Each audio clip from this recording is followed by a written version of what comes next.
آپ کے سامنے لاؤں گا انشاءاللہ.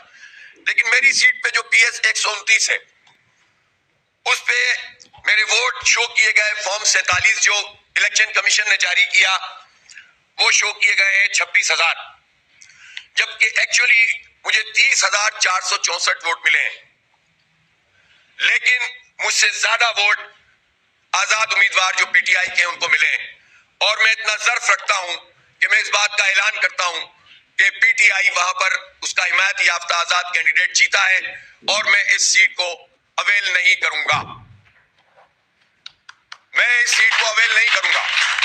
میں نے قوم سے وعدہ کیا تھا، میری جماعت نے وعدہ کیا تھا کہ ہم ایک ووٹ بھی اضافی نہیں چاہتے، ہمیں کسی لولی پاپ کی ضرورت نہیں ہے. منصب تو ہمیں بھی مل سکتے تھے لیکن شرط ضروری تھی. یہ شرط ہمیں منظور نہ تھی، بس اتنی سی مجبوری تھی. السلام علیکم آداب دوستوں.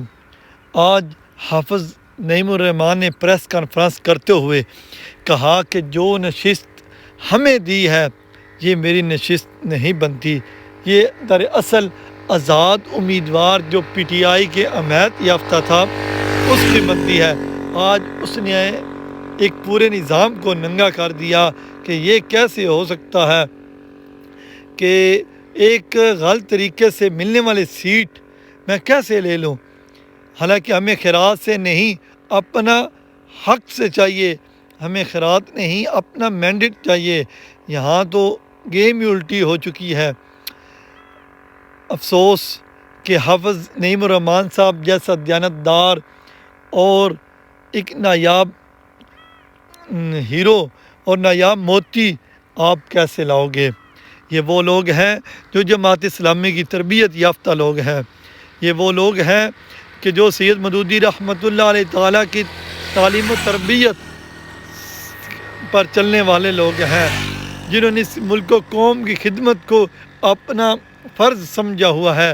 اور حالانکہ ابھی الیکشن کمیشن کی طرف سے ان کو سیٹ ان کی کنفرم کر دی گئی تھی، لیکن انہوں نے یہ سیٹ لینے سے انکار کر دیا. اس کی وجہ کیا ہے؟ کیونکہ یہ سیٹ فارم نمبر 45 سے تو پی ٹی آئی کے جو امیدوار تھے حمایت یافتہ ان کے حق میں تھی، کیونکہ ان کے ووٹ آپ سے زیادہ تھے.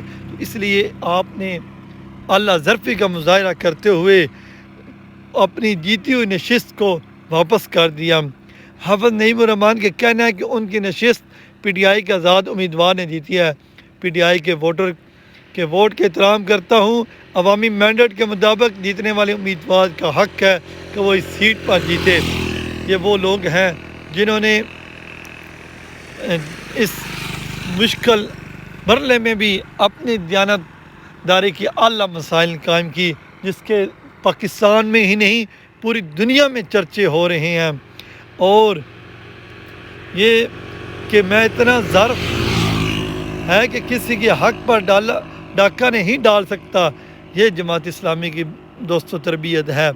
یہ وہ لوگ ہیں کہ جنہوں نے ہمیشہ حق کے لیے اس قوم کے لیے آواز اٹھائی اور ہمیشہ اس قوم کی بہتری کے لیے اپنا کردار ادا کیا.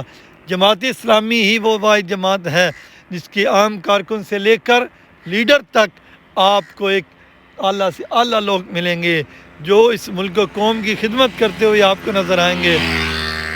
حالانکہ اس اقتدار کی ہوس کے لیے بڑے بڑے لوگ جو تھے وہ دھاندلی سے جیتے ہیں، لیکن جماعت اسلامی نہ کبھی پہلے دھاندلی سے آئی ہے نہ کبھی بعد میں دھاندلی سے آئے گی. انشاءاللہ اللہ تعالیٰ نے چاہا تو اس ملک میں ضرور انقلاب آئے گا اور انشاءاللہ جماعت اسلامی ضرور جیتے گی. میں حافظ نعیم الرحمن آپ کو سلام پیش کرتا ہوں، آپ کے جذبے کی قدر کرتا ہوں. انشاءاللہ دنیا آپ کے جذبے کی قدر کرے گی. اور اس کے ساتھ آپ کے لیے ایک خاص شعر: وہ چہرے میں نے دیکھے ہیں جو دین کی راہ پہ چل چل کر ایک روز بہت تھک جاتے ہیں. لوگوں کی نگاہوں سے چھپ کر وہ اپنے زخم چھپاتے ہیں. ان گہری جھیل سی آنکھوں میں مجھے اپنے ان چہروں سے کچھ موتی سے بن جاتے ہیں. مجھے اپنے پیارے رب کی قسم تم لوگ بہت خوش قسمت ہو. یہ چہرے جب بھی دیکھتا ہوں میری آنکھوں کے آگے وہ منظر گھوم سا جاتا ہے، وہ دن جس کا وعدہ ہے جو لوہے ازل میں لکھا ہے، جب شاہ گدا بن جائیں گے بس نام رہے گا اللہ کا، اس روز تمہارے یہ چہرے ایک چاند کی صورت چمکیں گے۔